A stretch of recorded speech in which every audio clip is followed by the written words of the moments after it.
4단원 품사 2차시 수업을 시작하겠습니다. 이 단원의 핵심 키워드는 단어와 품사입니다. 단어와 품사의 개념과 특성을 확실히 이해하고 그 특성에 맞게 잘 사용할 수 있게 하는 것이 이 단원의 목표입니다. 품사를 표로 정리해 보았습니다. 품사의 분류 기준은 첫 번째는 형태 변화의 유무인데요. 형태가 변하는 것과 변하지 않는 것끼리 서로 나누는 것이 있고요. 두 번째는 문장에서의 하는 기능에 따라서 여러 가지로 나눌 수 있습니다. 세 번째는 공통된 의미끼리 묶어서 또 여러 가지로 나눌 수가 있겠죠. 하여튼 품사의 분류 기준은 이 세 가지라는 점 한 번 더 기억해 주시기 바랍니다. 오늘 학습 목표는 품사의 분류 기준 세 가지 중에서 두 가지인 첫 번째, 두 번째에 해당되는 내용을 배우겠습니다. 첫 번째, 형태 변화의 유무에 따른 분류와 두 번째, 문장에서 기능에 의한 분류를 이해하는 것이 오늘의 학습 목표입니다. 첫 번째, 형태 변화에 의한 분류를 배우겠습니다. 자, 가변어라는 말과 불변어라는 말이 있는데요.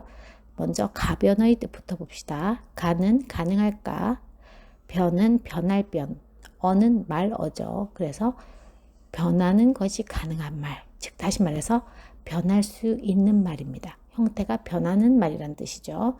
가변어는 형태가 변하는 말이라면 불변어의 뜻은 무엇일까요? 불은 아니 불이니까 불변어는 형태가 변하지 않는 말이겠죠. 그래서 가변어와 불변어는 서로 반대되는 말입니다. 자, 그러면 우리말의 단어 중에서 가변어, 형태가 변하는 말에는 어떤 것이 있을까요? 자, 여기서 힌트를 드리겠습니다. 뒤에 다가 붙은 말은 모두 형태가 변하는 가변어에 해당됩니다. 예를 들어 볼까요? 가다는 문장에 따라서 어떤 문장에서는 가고, 어떤 문장에서는 가니, 가서, 가면서 이렇게 문장에 따라 형태가 변합니다. 그러나 뒤에 다가 붙지 않는 말은 어떤 문장에서도 형태가 변하지 않습니다. 단어가 두 동강이 나서 변하는 일이 생기지 않는다는 것이죠. 그런데 뒤에 다가 붙는 말은 단어가 두 동강이로 쪼개져서 문장에 따라 이리저리 변합니다. 그러니까 뒤에 다가 붙는 말은 문장에 따라 형태가 이리저리 변하니 가변어가 되겠고요. 뒤에 다가 붙지 않는 말은 형태가 변하지 않는 불변어라는 것이죠. 그러니 이 다라는 놈은 간에 붙었다, 쓸개 붙었다 해서 형태를 변하게 하는 요물이라고 보시면 되겠습니다. 한마디로 뒤에 다가 붙는 것은 가변어이고요. 뒤에 다가 붙지 않는 말은 불변어라는 점 꼭 기억하세요. 활용의 개념부터 살펴보겠습니다. 활용의 뜻이 무엇일까요? 여러분, 활어라는 말 들어보셨나요? 살아있는 생선이란 뜻인데요. 여기서 활은 살아있다라는 뜻입니다. 용은 쓰다라는 뜻이고요. 그래서 활용이라는 것은 살아서 쓰임새에 맞게 움직인다라는 뜻입니다. 쉽게 말해서 단어가 변한다는 뜻이죠. 이 활용하는 단어는 뒤에 다자가 붙는 말인데요. 이 다자가 붙는 말은 이 다와 그 앞부분이 두 동강이로 쪼개져서 형태가 변하는 특징을 가지고 있습니다. 예를 들어 볼까요? 오다라는 단어를 봅시다. 오와 다가 서로 두 동강이로 쪼개지는데요. 앞부분인 오 부분은 변하지 않는 부분이라고 해서 어간이라고 하고요. 뒤에 이 어간에 여러 가지 다양한 어미, 바뀌는 부분들이 다양하게 결합됨으로써 문장에 따라 형태가 변하는 겁니다. 이런 것을 바로 우리는 활용이라고 합니다. 여기서 중요한 점은 뒤에 다가 붙는 말은 모두 형태가 변할 수 있으니 활용하는 말에 해당된다는 것입니다. 활용하는 말을 줄여서 용언이라고 합니다. 활용하는 말에는 이 용언이 반드시 포함이 되지만 용언에 포함되지 않은 활용하는 단어도 있습니다. 바로 이다가 활용하는 말에 속합니다. 왜냐하면 다가 붙는 말은 모두 형태가 변하니까 형태가 변한다는 것은 활용을 한다는 말하고 똑같은 말이겠죠. 자, 그럼 여기서 활용을 하는 말은 형태가 변하는 것이니까 가변어일까요? 불변어일까요? 형태가 변한다는 것은 가변어이겠죠. 당연히 활용하는 말은 가변어에 해당됩니다. 활용하는 말이 바로 용언이죠. 이 용언은 활용하는 말이니까 형태가 다양합니다. 그런데 이 다양한 것을 전부 사전에 실어 놓으면 이 가다 하나만으로도 사전에 아주 여러 가지 단어가 실릴 수밖에 없습니다. 그래서 용언에서는 기본이 되는 것을 정해 놓을 필요가 있었습니다. 그래서 용언에는 기본형이라는 것이 있습니다. 용언의 기본형을 찾는 방법은 아주 간단한데요. 어간, 즉 변하지 않는 앞부분에 뒤에 달을 붙인 것이 용언의 기본형입니다. 그러면 가늘고 가늘어서 가늘면의 어간 부분, 변하지 않는 부분이 가늘이니까 그 뒤에 달을 붙이면 용언의 기본형인 가늘다가 되는 것이죠. 그러면 다른 단어 기쁘, 가고, 날고, 먹고의 기본형이 무엇인지 한번 여러분들 채팅창에 정답을 써볼까요? 여러분 정답을 다 쓰셨나요? 기쁘고 기쁘어서 기뻐서로 줄여서 말하죠. 기쁘면의 변하지 않는 부분은 기쁘니까 뒤에 다만 붙이면 기쁘다가 기본형이 되는 것이고요. 가고 가서 가면에 변하지 않는 어간 부분은 가이기 때문에 뒤에 다만 붙이면 가다가 되는 것이고요. 날고 날아서 날면의 어간은 날이니까 날다가 되는 것이고 먹고 먹어서 먹으면에 변하지 않는 부분은 먹이니까 다를 붙여서 먹다가 기본형이 되겠습니다. 자, 이제는 품사의 두 번째 분류 기준인 기능에 따른 분류를 배워보겠습니다. A, B, C, D 이 단어를 봅시다. 이 단어들은 보기의 문장의 어떤 특정한 자리에만 대신 들어갈 수 있습니다. 이렇게 어떤 특정한 자리에만 들어갈 수 있다는 것은 안경과 기마개처럼 서로 기능이 다르기 때문이라는 것을 설명한 바가 있었죠. 문장에서 들어갈 수 있는 자리가 서로 다르다는 것은 문장에서의 기능이 서로 다르다는 것입니다. 자, 그러면 각 A, B, C, D 이 단어들이 보기 문장의 어떤 자리에 들어갈 수 있는지 순서대로 각자 한번 써볼까요? 와, 아이쿠 같은 단어는 어떤 자리에 갈 수 있을까요? 친구 김밥은 보기 문장의 어느 자리에 갈 수 있을까요?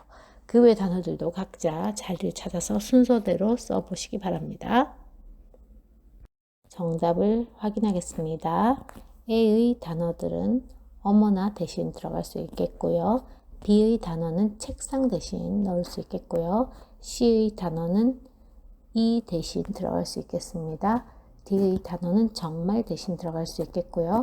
E의 단어는 멋있네요 대신 들어갈 수 있겠습니다. 자, 이런 단어들이 각자 들어갈 수 있는 자리가 다르다는 것은 각자 기능이 다르다는 것이겠죠. 자, 그러면 이 단어들은 문장에서 어떤 역할을 하는지 한번 좁혀 들어가 보겠습니다. 위 보기 문장의 A, B, C, D, E의 단어는 각각 5가지 기능으로 나눠볼 수 있습니다. 각각 단어들이 문장에서 어떤 기능을 하는지 가로 안에 A, B, C, D, E 기호를 한번 써볼까요? 문장의 주인 되는 말은 A, B, C, D, E 중에서 어떤 단어일까요? 또는 설명하는 말, 서술하는 말은 A, B, C, D, E 중에서 어떤 단어일까요? 그 외에 뒤의 말을 꾸며주는 말, 그리고 관계를 나타내주는 말, 독립해서 쓰는 말은 각각 어떤 단어인지 한번 각자 노트에 또는 채팅창에 써보시기 바랍니다. 자, 정답을 보실까요? 책상이 문장의 주인이 되는 말이고요. 멋있네요는 문장에서 서술해주는 말에 해당됩니다. 정말은 멋있네요를 꾸며주니까 뒷말을 꾸며주는 말에 해당되고요. 이는 책상 뒤에 붙어서 관계를 나타내주는 말에 해당되고요.